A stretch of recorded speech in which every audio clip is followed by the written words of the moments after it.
ګڼ شمېر هیوادوالو د اختر درېیمه ورځ د ننګرهار بېلابېلو تفریحي او تاریخي سیمو ته په ورتګ سره ونمانځله.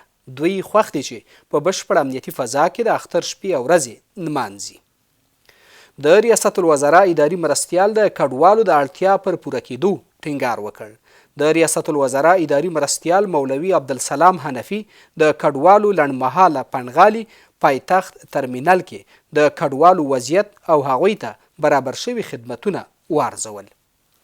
ننګرهار کې له یو شمېر روغتیایي مرکزونو څخه څارنه وشوه.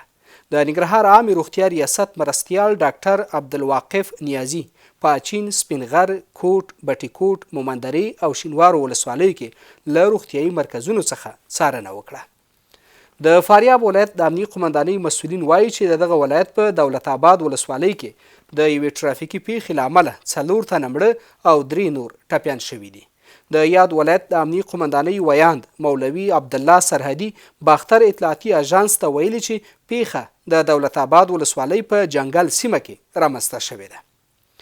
او امریکا د 10 ورځو لپاره د ایران نفتو پر خرڅلاو بندیزونه لرې کړل.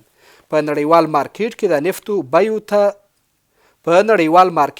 د نفتو بیو تر لوړېدو وروسته د ډونالډ ټرمپ دولت د 10 ورځو لپاره د ایران نفتو پر خرڅلاو بندیزونه لرې کړل.